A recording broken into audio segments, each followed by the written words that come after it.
Oh, yeah. Five-star. LSU. I said, they ain't ready for the LSU. No, they ain't ready for the LSU, huh? They ain't ready for the LSU. No, they ain't ready for the LSU. We the best in the league if you looking for talent. LSU going hard, but we beat Alabama, then we going out to Florida. Drown the Gators, everybody getting bucked when we step in the stadium. This the LSU anthem, you know it's a hit. You don't know another rapper two-step like this. See me screaming out the window, yelling purple and gold. I'm an LSU fan, girl, you know how we roll now. Back and back it on up. Hey, back and back it on up. Hey, back and back it on up. Hey, back and back it on up. Hey, way down in the back. TA, we are live. And yes, Reagan did not do the intro. Doing things a little bit differently tonight. Reagan is dealing with a very sore throat. Reagan, I'll let you comment on that very briefly because of your sore throat. Yeah, well, I don't know. I've been dealing with some tightness in my throat. As you all know, I preach, and the last few days I've really been battling this tight throat. And I preached on Wednesday night, preached for about 35 minutes, and when I got done, I had worn it out completely. It hurt. Yeah. It hurt to swallow my spit. So I haven't eaten much lately, and I've been trying to talk as little as possible. So we're going to apologize.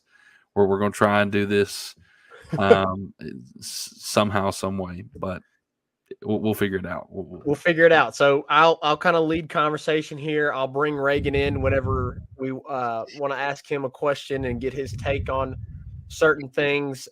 This is a pre-recorded video. We typically go live, but because Reagan is dealing with this soreness, we will release this at 3 p.m.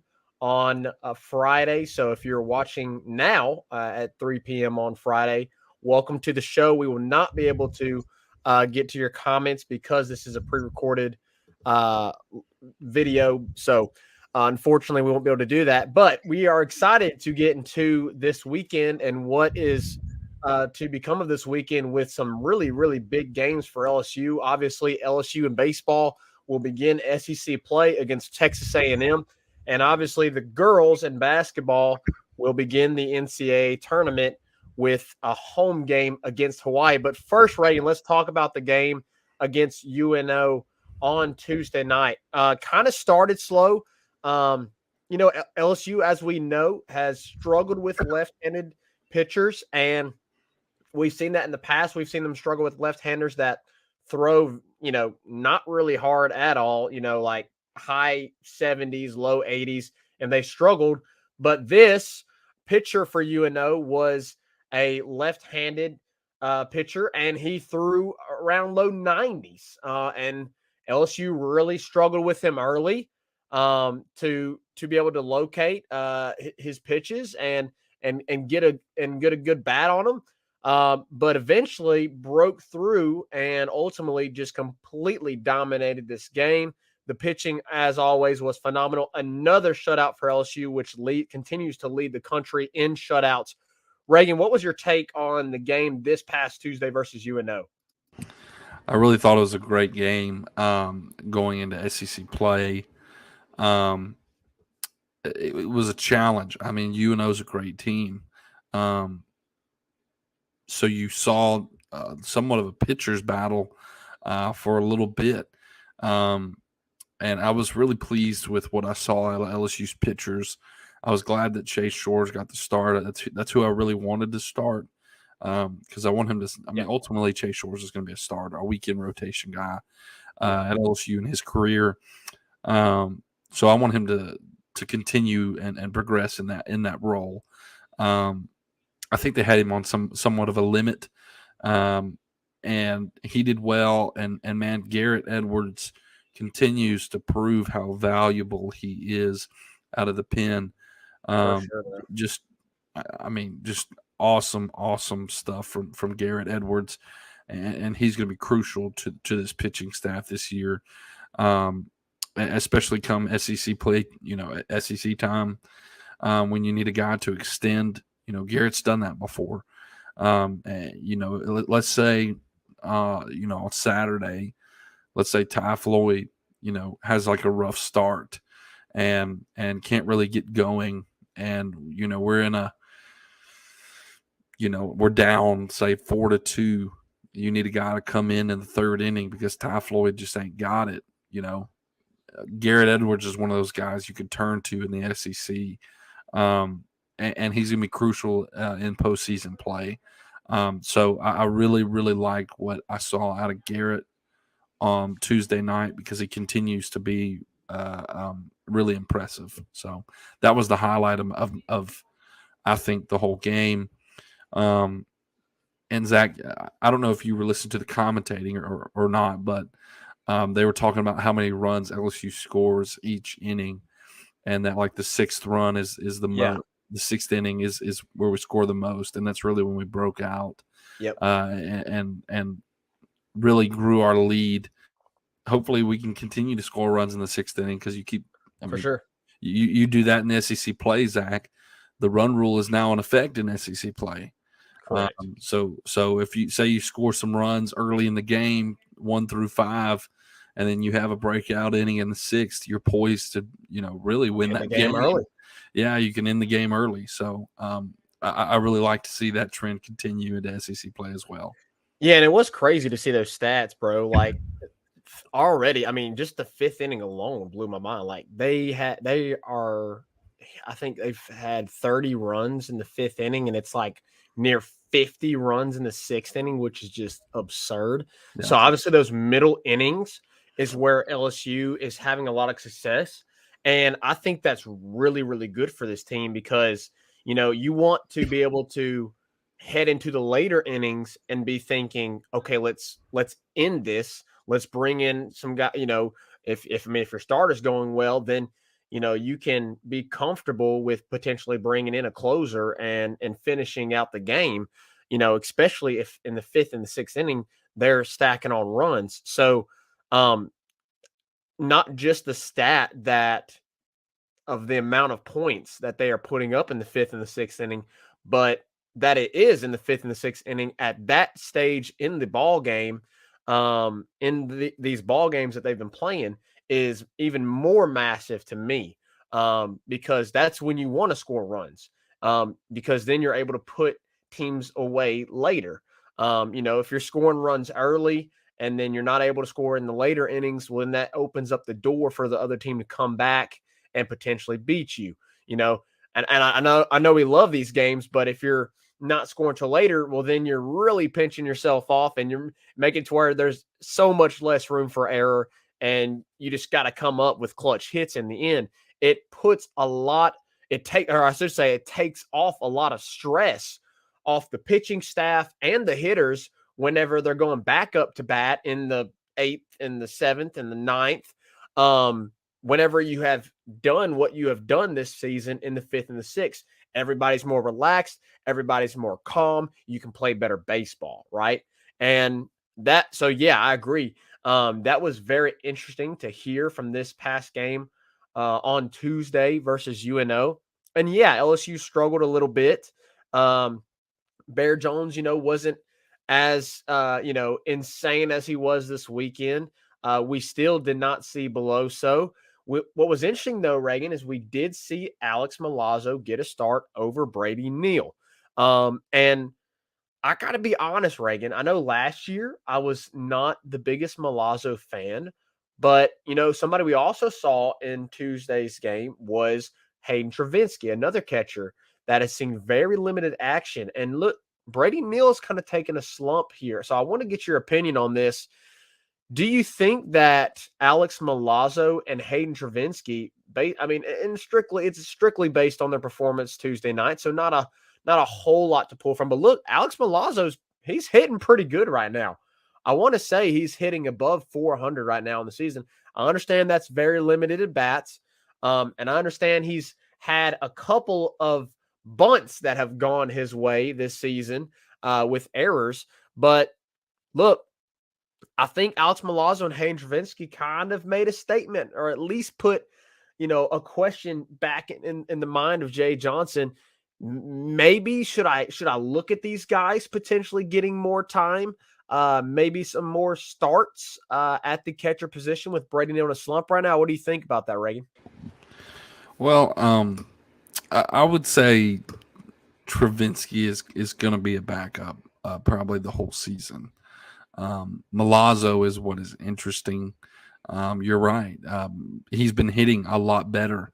And unfortunately, last year we didn't get to see too much of this, but they worked really hard with him in the offseason before last season to hit to all fields because he was just a dead pull hitter. And teams would shift on him and he'd be out just about every other time with a ground ball to shortstop or the third. And you're seeing him, the fruits of his labor. He is hitting to the opposite field most of the time. I mean, he was hitting right center almost. I think all of his hits went out there. I think he had 2 Tuesday night, and they both went out to right center field. Mm-hmm. So yeah, and guys, Milazzo is elite defensively. I mean, let's be honest, he's better than Brady Neal is defensively. So if the bat continues to roll, then yeah, absolutely, you have a somewhat of a competition there. And Jay Johnson's made that very clear that Alex is going to play a crucial role in this team, and he's going to continue to play, and he's going to continue to see at bats. So if that continues to happen, you may see him get more starts. I don't see why not. You know what I mean? Now look, Brady Neal has been solid behind the plate. That's no knock on him, and he has great discipline whenever he's batting. For as young as he is, I mean, the dude should be a high school senior this year, and he's playing Division I baseball, starting as LSU's catcher. And he's going up there and he's battling in deep counts and running pitchers' counts up, and he does a great job. So it is going to be really interesting to see how the catcher position continues to play out, because there's positives to both of them. There really is. And, I mean, if Milazzo keeps hitting, I don't see why not, because his defense is just so good. I went back and watched the other day, Zach, some replays of of Paul Mainieri's last season. It was the Oregon games in the regional, and dude, Milazzo, watching him throw guys out is just impressive. You just don't run on him. You just don't. Yeah. I mean, he literally, in one of the Oregon games when I was watching it, threw out 4 guys. 4 guys. They tried to steal 4 times. He threw all 4 of them out. It was really impressive, and it was super easy. So to have that behind the plate is super nice in SEC play. So if he's going to put the bat to the ball, I mean, I don't see why not. You know what I mean? Yeah. Well, right now, looking at their stats right now, Alex Milazzo is hitting 400 on the season. Yeah. Hayden Travinski's hitting 500 on the season. Yeah. So, and then to mention a player that we've talked about a lot, Cade Beloso, he's hitting 467, and he's gotten 15 at bats. Cade Beloso's gotten 15 at bats. Alex Milazzo's gotten 15 at bats. Hayden Travinski, not as much. He's gotten 6. But and another guy we mentioned, Ethan Frey, he's got 12 at bats and he's hitting 333. And, you look at guys like Braden Jobert and Brady Neal and Ben Napolt, and, those guys have struggled a little bit. It's curious to me, getting into SEC play, do we see a change? Are we going to continue to see Braden Jobert in left field? Or do they switch some things up and try to get Ethan Frey in there? You saw it against NOLA. Interesting enough, they put Paxton Kling in left, Cruz in center, and then Ethan Frey in right, which we had not seen at all this season. Trying to do some things different, trying to see if we could get some more consistent hitters in the lineup. And I want to see that. I believe I don't I don't know why I am continuing to say this, but I mean, why not continue to ride the hot hand until it's cold? Cade Beloso's hitting 467. He's hitting 467. Braden Jobert's hitting 250. Ride the hot hand. Ride the hot hand. And Cade Beloso gets on base. Braden Jobert is a lot of swing and miss. And Cade Beloso will get you hits and he'll draw you walks and he'll get hit by pitch. Like, I understand why they want Braden Jobert in the lineup because he's got the pop, right? He's got 18 home runs from last season. But look, we can't forget that Cade Beloso has the pop too, right? I mean, he has 2 home runs on the season and very limited at bats. So I'm not sure why there is a little bit of a hesitancy there with Cade Beloso. I really, really want to see them put Cade Beloso at the DH spot or at first base, Jared Jones, vice versa, and put Trey Morgan back in left field. I really want to see that, or in him in right, or whatever. I would assume to be left because that's where he was when he was in the outfield. So I don't understand that fully, but I mean, that's Jay Johnson. That's the decisions that he have made. And, apparently he wants to stick with Braden Jobert and he wants to stick with Brady Neal. We'll see what happens on Friday. Will they change the lineup? We'll see.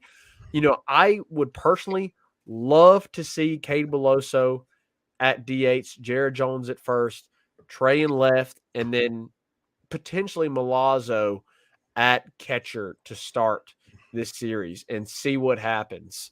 Or at least on Friday. Look, and it doesn't mean that you can't, say you go out there and you win the series on Friday and Saturday. Who's to say you can't go? You put Brady Neal in there on Sunday and Braden Jobert on there on Sunday. That's fine. Like, you don't have to have the same lineup, obviously, all 3 days. But I think you need to put out the best offensive lineup that you have. And look, I say that, like I'm nitpicking because this offense is phenomenal. They've been hitting the cover off the ball. It really doesn't matter as long as you got Dylan Cruz, Paxton Kling, Gavin Dugas, Tommy White, Jared Jones, Trey Morgan in there. Like, they've been hitting great. I mean, all those guys are all hitting over 300. 1 through 6 is hitting above 300 right now. Dylan Cruz is hitting 519. Absurd.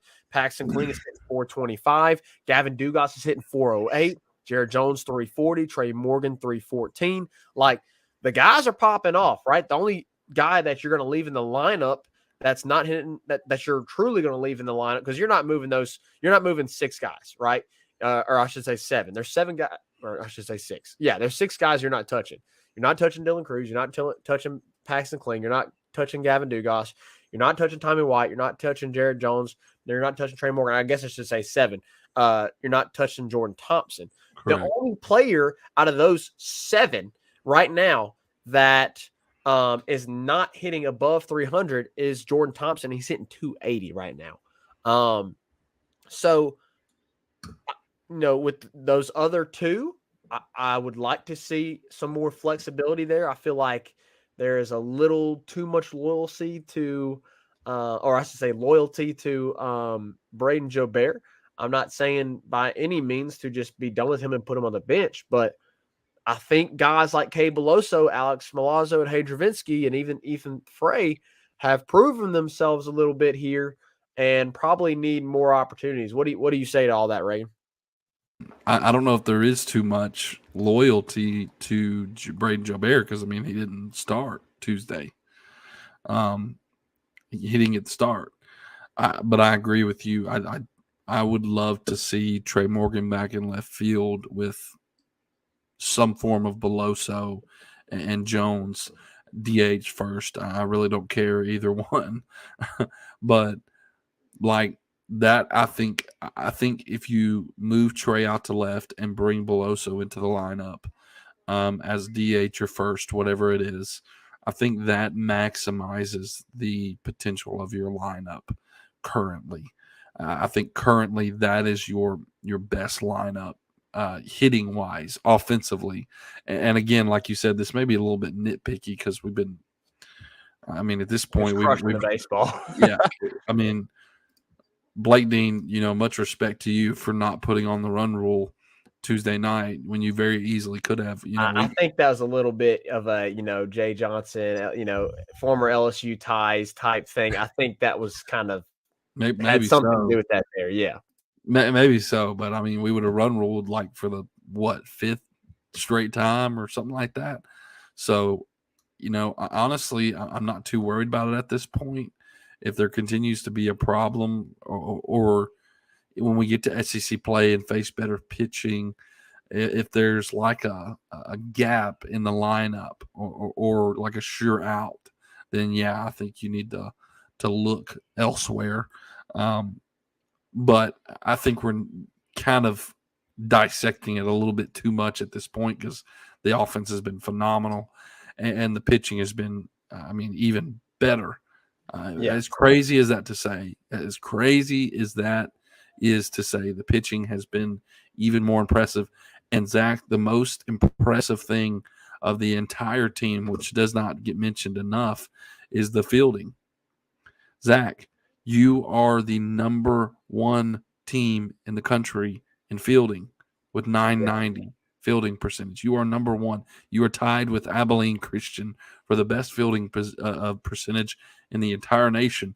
I mean, what a step up from last year to this year. I knew it was good, and then I looked it up, and I was like, it's not just good; it's the best. It's the best all year. We've been hovering around like top 3, I think, the whole season, right? Yes. So you've committed 4 errors the whole season. And again, some of them have not even been like bad errors. Like we had committed 3, and the 4th error was a melt shot down the line. I mean, a laser beam down to the hot corner at Ben Napolt. And he put his body in front of it and blocked it up. It just bounced off of him, and he didn't have enough time to recover and throw it to first. It really wasn't that bad of an error. I mean, it was just a laser shot sent at him in the hot corner. So you have 4 errors, and they really aren't even bad errors. I think the only bad error we had, I would say maybe Trey Morgan getting a little antsy with that bunt. Riley Cooper's. And then Riley Cooper's. Mm-hmm. Other than that, I mean, the other 2 really weren't that bad in my opinion. Yeah, Gavin Goodrich was the other one. He had an awkward bounce, awkward hop on the ground ball, and then of course you mentioned Ben Napolt's hot shot. Yeah, so that I don't think that's been mentioned enough. You're number 1 in fielding in the country. I mean, so Zach, I guess we should preview, kind of transition here. To preview in the series a little bit. I mean, LSU wins, gets UNO 16-0, another blowout victory. And, another thing I was really pleased to see is Gavin, had dealt with that eye issue for like a game or 2, and he come right back in the lineup and picked up right back where he left off, with another 2-run home run. So, Zach, this weekend, you are going to take a big step up in terms of pitching that you have faced. A&M currently sits at like 18. It sits at 18 in the nation, an ERA with a 3.35 ERA. So a huge step up from what you've been seeing. I'm curious as to what you think. How are the LSU batters going to handle this step up in competition? Have they been preparing for this? Are they ready for this? Do they struggle a little bit at the beginning? I mean, how do you think it's going to play out? Well, I mean, compare the Texas A&M pitching to what LSU's pitching is doing right now. So what tell me, Reagan, where's LSU's pitching at right now? Texas A&M, as you said 19th in the country. They're 18, and LSU's number 2. So at 2.27. So who has LSU hitters been facing all the offseason? That's true. The number 2 pitching staff in the country. Right. Correct. So they've been facing pitchers that are throwing upper 90s. They've been facing Paul Skeens, Ty Floyd, Thatcher Hurd. Who else am I missing? Christian Little. They've been facing guys that have been throwing elite stuff. I mean, Paul Skeens has elite stuff. Now, how will it look versus SEC pitching or SEC hitting? That's going to be a big question mark, obviously, going into this series, and we'll talk about that here shortly. But regardless, the pitching staff's number 2 in the country right now, right? And we've been facing the same quality pitching and type teams and hitting that all these other teams in the SEC have been playing. I mean, Texas A&M hasn't played a spectacular schedule, right? They've played Lamar, just like LSU did. They played Portland. They haven't played a just gauntlet of a schedule. They've been playing subpar teams like LSU has been playing. So what I would say is, I think they're up to the task because they've been, going against one of the best pitching staffs in the country, only second to Tennessee's just pro ball staff right now. So I have full confidence that LSU is going to hit the ball.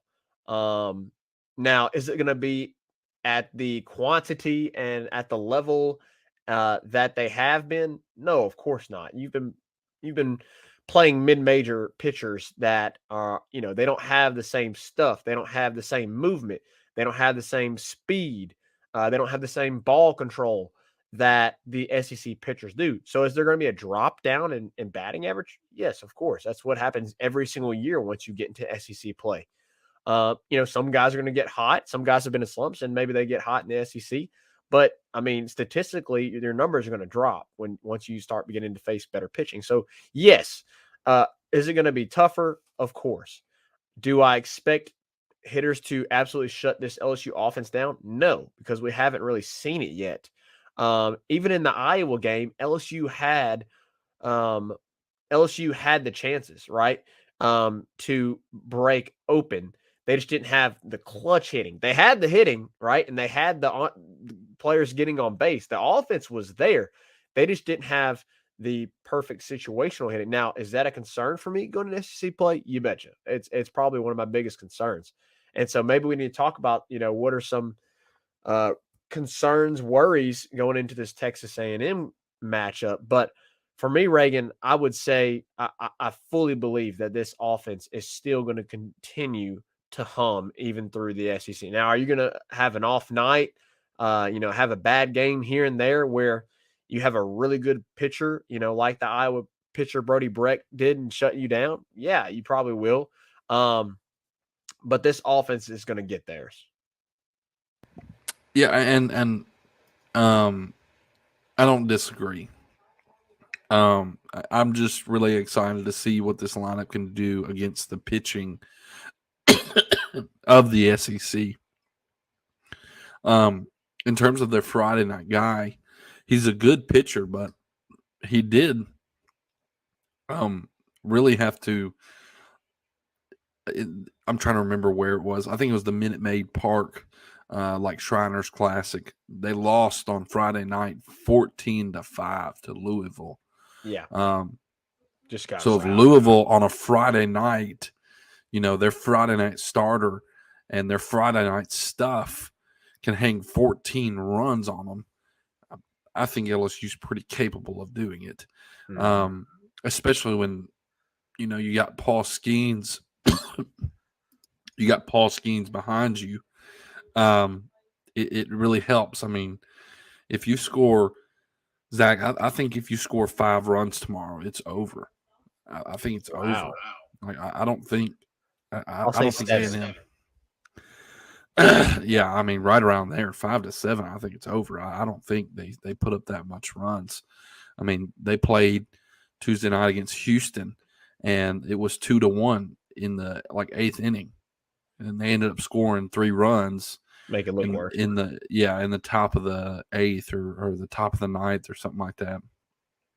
And they played at Houston, but it was Houston's 5-10 on the season. They're 5-10, and you go to Houston, and you're in a 1-run ball game in the 8th or 9th inning, and they had some clutch hitting, and pulled away, but the offense has been a real struggle for A&M, which is surprising, Zach. I thought they had lost more guys than they really had. And I was watching them Tuesday night because we're playing them this weekend. So Yeah. I wanted to see who they had. They Jack Moss is still there. Austin Boast is still there. Ryan Targnack is still there.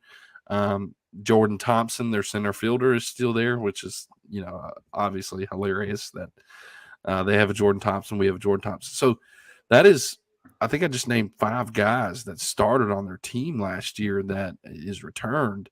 And Jack Moss was, incredible last year at the plate offensively. So to see them struggle as bad as they have at the plate has been really surprising.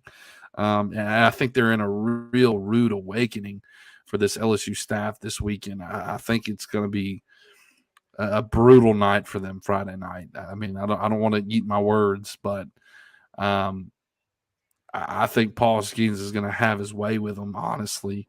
So I think 5 runs and LSU's got Friday night sealed up. So, and that's the benefit of having a pitching staff like this. Well, you mentioned the pitching staff, and what's insane to me is there is 6 guys right now that are sub a 1 ERA, and that is insane. And some of them are a little surprising. Paul Skeens, Christian Little, Garrett Edwards, Nate Ackenhausen, understandable. Chase Shores, Griffin Herring, also among those that are sub 1 ERA. And then you got some guys that are sub, a couple guys, Blake Money, Ty Floyd, those guys are sub 2. You've got some guys that their ERA, is just insane, extremely low. Now you got a couple guys that have struggled, and their ERAs aren't great. But your main guys that you're seeing as in the starting lineup, rotation, and then your main bullpen players that have come in and put in and logged a lot of innings. Those guys' ERAs right now are just insane, and that's why you're the number 2 team in the country in pitching. So, it just seems like it is a completely overmatched LSU team against this A&M team. The hitting is there. The pitching, that Texas A&M has some good pitching, but they've struggled. Their pitching is good, but you mentioned, when they've played good teams, the pitching hasn't been there. So, is it just a matter of because they've played, low quality opponents, or is it, because they're actually really good? We're going to find that out this weekend. And you also probably find out a little bit about LSU this weekend, about how good, really good they are. And then you look at this pitching staff compared to their hitting, and as you mentioned, they barely had two runs in their midweek game versus Houston the other night, and they've really struggled to hit. So it seems like and then of course LSU is leading the nation in fielding, so already you have you're better there. So like in defense and hitting and pitching and all of those matchups for LSU, check mark. You win all of those categories. So you are completely overmatching this team on paper, right? On paper. But on paper doesn't matter, right? In baseball. So now you go to College Station. This is where it really begins, Reagan. Going to College Station, SEC play on the road. Does LSU get it done this weekend? Do they take 2 of 3? Do they sweep? Or are we all shocked and something worse happens? Let's hope not. Look, Bluebell Park is a great park. Their fans come out. They're loud. They're rowdy. I wish LSU event staff would let LSU fans and students be more like Ole Miss and Texas A&M and Tennessee in terms of the rowdiness at the stadium. I think For that some old farts over in Baton Rouge need to get their panties out of a wad and you're at a baseball game. I mean, let them have some fun. Don't tell them to be quiet and don't tell them to settle down. Like it's SEC play, anyways. Yeah, and you also, Zach. I mean, Houston wasn't the only one. They lost the series to Portland at Bluebell Park. Yep. And I watched a couple of those games, and Zach, Portland had their way with Texas A&M's bullpen. I think if you get past their starters, A&M's in trouble. I mean, if A&M, if we take their starter out, Friday night starter out by the third, fourth inning, it's over. Like it is. I mean, I don't want to speak in absolutes. Just because when you step up in play, your other players, other opponents are going to want to step up as well. And look, you're the number one team in the country. We've said this many times now. You're going to get everybody's best. They want to beat you, and Jim Schlossnagle is going to have his team ready to play LSU. But Jim Schlossnagle can only do so much coaching. They have to do it on the field. They have to do it themselves. And this lineup for LSU is daunting.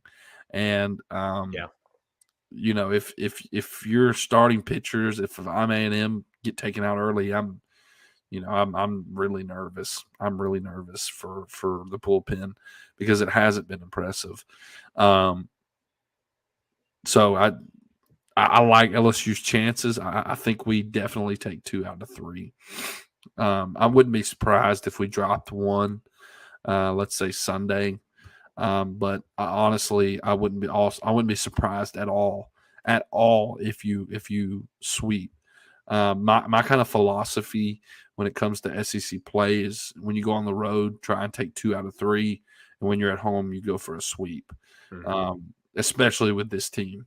But on the road in College Station, if LSU gets 2 out of 3, they're fine. I mean, they'll maintain their number one ranking, and they'll move forward to the next week with Arkansas, right? Arkansas coming into Baton Rouge. But yes, I do think we take 2 out of 3. Yeah, I have to agree with you, Reagan. And look, I'm usually the more pessimistic one, but I'm kind of feeling confident about this weekend, bro. I think LSU does sweep this weekend. Man, I just look and the reason why is I really feel like now that LSU has nailed down their starting rotation with Paul Skeens, Ty Floyd, Thatcher Hurdman, those guys right now, they are just on lockdown. And obviously with the 6 players that I mentioned offensively just hitting the cover off the ball right now, which is just insane how well they're hitting right now. Like, I just have a lot of confidence in this weekend. I want them to go out and I want them to dominate. Now, is it going to be, 26-4 like they have been doing, against some of these teams? No, they're like, you go out there and you win 7-1 on Friday night, and and then on Saturday you go out and you win 8-4, and then Sunday you go out there and you put up 10 runs and you beat them 10-5, 10-2, 10-3, whatever. Like, that'd be a really, really great weekend. But I got to be honest with you, Reagan, I am so much looking forward to it. I'm so excited. Let's kind of we still got some time here, Reagan. So let's kind of give, I guess, like some predictions on this weekend. First LSU Tiger to hit a home run this weekend in what is it, Bluebell Park? Yeah, Bluebell Park, whatever you want to call it. I don't really care. I do love Bluebell, man. Ice cream is just phenomenal. I will say custard though is better than regular ice cream. Like, our family's been eating ice cream for like hot take.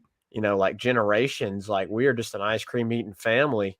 But I gotta be honest, Custard's better, bro. So maybe it shouldn't be Bluebell Park. Maybe it should be like Freddie's Park or Andy's Park. I don't know. But uh I don't care what it is. Ice cream, custard, LSU going in there and they're tearing it up. And I think Tommy White hits the first home run because he is hot right now. Man, how awesome has that been to see him come back from his injury?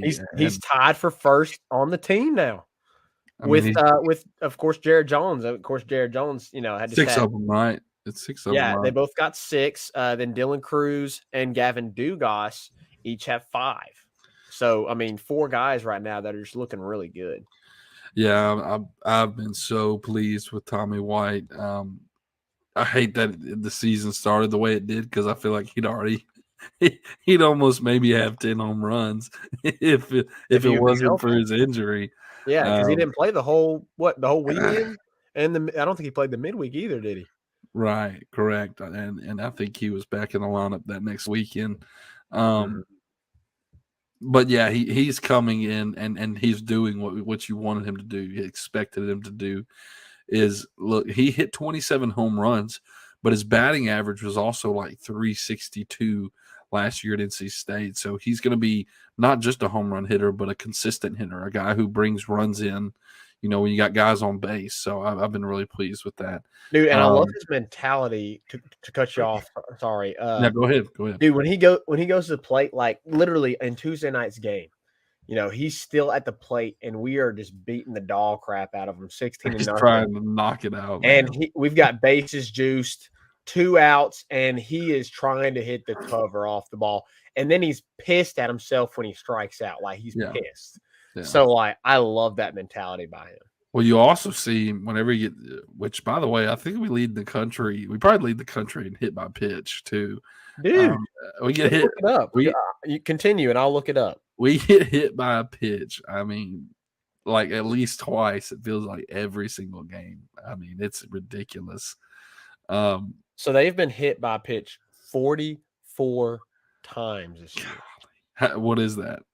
So Dylan Cruz I don't know where it leads at in the country. I'm just looking at LSU stats here, but gotcha. Dylan Cruz has been hit 3 times. Paxton Kling has been hit 5. Gavin Dugas 6. There is 1, 2, 3. There is 4 players that have been hit by pitch 6 times. Gavin Dugas, Tommy White, Trey Morgan, and Jordan Thompson.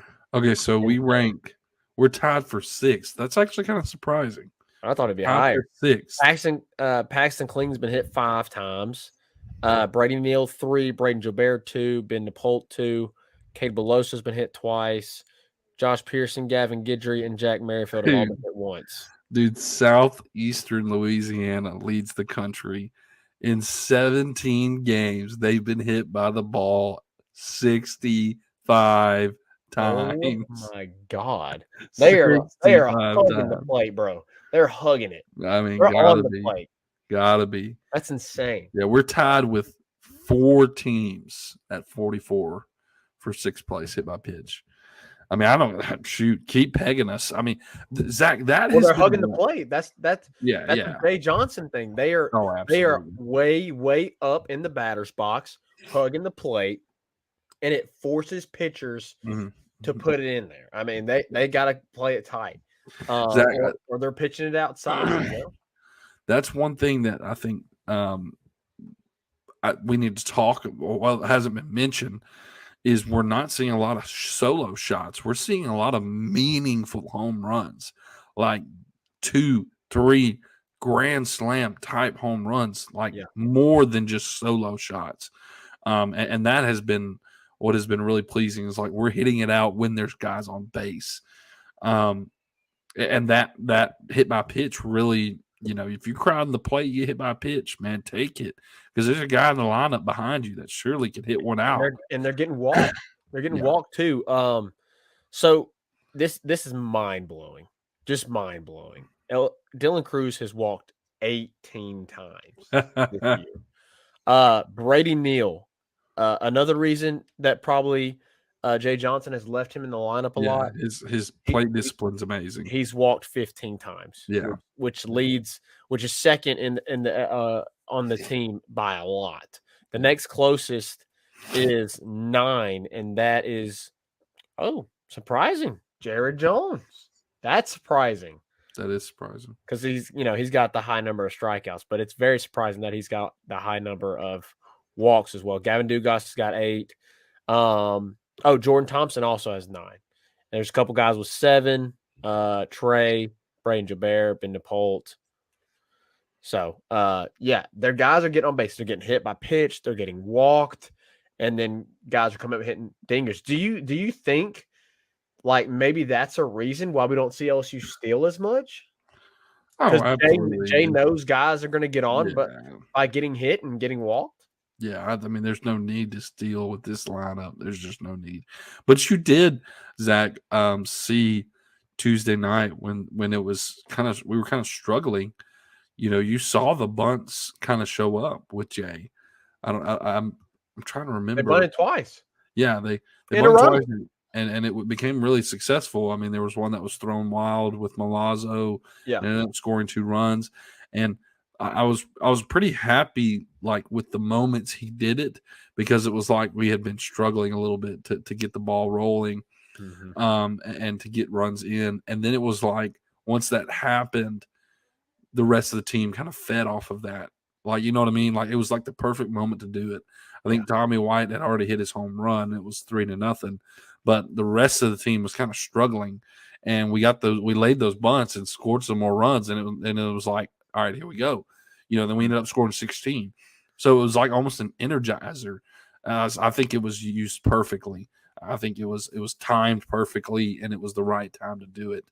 So if we're gonna bunt and do that, I really like the way he did it Tuesday night. His timing with it was great. So tip of the cap to Jay for that. Do you think Jay will tend to play a little bit more small ball as we get into SEC play, and as runs are less of a premium? I don't think so. I mean, I really don't think so. Unless the whole team really just starts struggling to hit the ball, I don't think you see much small ball. I mean, I don't see why you would need to with this lineup. I really don't. Maybe down in the 8th, 9th hole, you're going to see some of that, but I don't see much of that happening. Well, I mean, if Ben DePault, if he's in the game, I mean, you'll probably see some, and then if maybe you see some bunts from Jordan Thompson, but like Dylan Cruz ain't bunting. And you might see some Paxton Kling, because Paxton Kling's fast, man. I mean, he can get down the line quickly. Like that's something we could use with Paxton Kling is bunting. So, but like Gavin Dugas, Tommy White, Jared Jones, no need. Trey Morgan, you're probably not going to see them bunt like at all this season.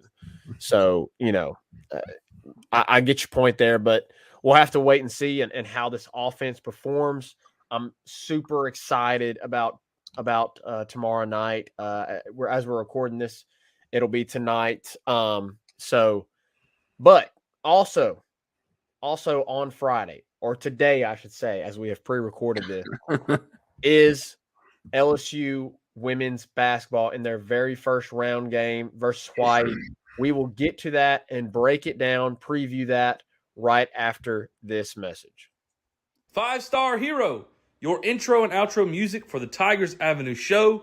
They ain't ready for that LSU. Go check out all his other music on all the major platforms. Don't forget to follow him on Instagram at Saints Anthem and at Twitter at One Nation Doty. Don't forget to check out his Facebook page for all his Saints and LSU merchandise. Can't get any better than Sarah Klein Stevens, attorney at law. Her firm focuses on the needs of the elderly and maintaining their dignity throughout the process. Here for you, here for your family. Sarah Klein Stevens, attorney at law. All right, we're back, and it's time to get into some college basketball. This Friday, tonight, I should say, for our viewers that are watching this pre-recorded, now live broadcast today. They're going to play today at 4:30 p.m. Love the timing. Perfect timing. I can get off work, come back to the house, watch the entire second half of LSU women's, just put an absolute beat down on the Rainbow Warriors of Hawaii, and then I can click over and watch LSU baseball There you put the go. beat down on Texas A&M. So we've already talked LSU Texas A&M plenty. Looking forward to that. But now let's get into LSU women's basketball. Obviously, Reagan, as we have continued to say throughout this entire season, really exciting times for LSU sports. And right now, LSU women's basketball is humming. Obviously, unfortunate loss in the SEC semifinal to Tennessee, especially with the lead that you had. But you've had time to reset, regroup, and now you get to go back to Baton Rouge. You get to have a home game. You get to pack the PMAC out and host Hawaii, the 14 seed, as LSU is the 3 seed. Look, Reagan, this is kind of crazy to me. I'm not going to lie. Guess how much LSU is favored by? How much? 32 points. I'm going to take the under. I think 32 is just a little too much. They got a lot of confidence. I don't disagree with you, but Zach, look, I've looked at Hawaii's schedule, and it's just not that tough of a schedule at all, compared to what LSU has played and what LSU has faced. And they've had several tight games with opponents that really aren't that great of opponents. They just don't match up well with LSU at all. It's going to be a dominant performance. I mean, they're really close to 500, very close to 500. Yeah. So I'll be honest with you. Probably the only reason that they're that Hawaii is in the tournament is because they won their last 5 straight games. And I mean, if they don't do that, they're probably hovering right at around 500, and they may not make it in. You know what I mean? So this is the benefit of having a great regular season and getting a high seed. You get an inferior opponent. But as we have learned today, far and well, inferior opponents, when that calendar, when it turns to March, something happens, and upsets happen way more than they do in a regular season. And so, look, I fully expect LSU to come out and dominate this game. That's what should be expected. But they better have their act together, and they better come ready to play, because anything can happen in March. And these girls aren't just going to come from Hawaii and lay down and die. I mean, they're not just going to come out here and tap out. They're in the tournament. They've made it. They're on a 5-game win streak, maybe more. And, they're going to come out here and try to prove something. So come out here and shut the door early. Assert physical dominance. You're going to be the bigger team. You're going to be bigger. You're going to be better. So assert yourself and close the book on this one early. That's really my take on this game. Yeah. And I guess will we have the preview? I guess a potential round 30 round of 32 matchup, because UNLV or Michigan. That's correct. And you'll play also in Baton Rouge as well. I really hope. What day would that be on, Reagan? I think it would be Saturday. It would be Saturday. No, it wouldn't be Sunday? Saturday. It wouldn't be Saturday. It may be a day or two later. I'm not sure. They would have to still travel to Baton Rouge, like Michigan or UNLV. If LSU beats Hawaii tomorrow, would have to still travel to Baton Rouge. Maybe they may be playing in Baton Rouge, UNLV, and then maybe playing at Baton Rouge. Oh, okay. I'm not sure. Maybe I don't know. I don't remember, because if LSU wins their first game, they have to come to Baton Rouge, so they may already be playing in Baton Rouge. You see what I'm saying? Yes. I don't know. Maybe not. I really don't know how this honestly all works with the women's tournament, in terms of hosting and whatnot. But it would make sense to me that the next destination, you would already kind of be there playing there. I don't know. There's a lot of hype around this team, Reagan. And as we mentioned, the bracket really lines up well Oh yeah, for it's going to be them. exciting. So I we're think just that going to have great draw for LSU. I understand there was some frustration with the 3 seed, and we verbalized that in the last podcast. But overall, great draw for LSU to be on the Indiana side of things. Rather than facing Stanford, South Carolina, Iowa, who are just really freaking good right now. So to be able to draw Indiana, I think is definitely the lesser of the evils. So we'll see how it plays out. Obviously, it'll all start shortly as we will be releasing this. We're recording it on Thursday night, but this will go live today at 3:00 on Friday. So it's all about to start shortly, Reagan. So I'm excited. Can't wait for it. We're going to take a quick break, and then we will be back to wrap up the episode. Make sure you go follow us on Twitter, TikTok, Instagram, and Facebook, all at Tigers Avenue, for daily updates on the show and all things LSU sports. If you're watching on YouTube, make sure to click off and hit that subscribe button at Tigers Avenue. We broadcast all of our shows live on YouTube, Facebook, and Twitter. So, look, it's been a great episode.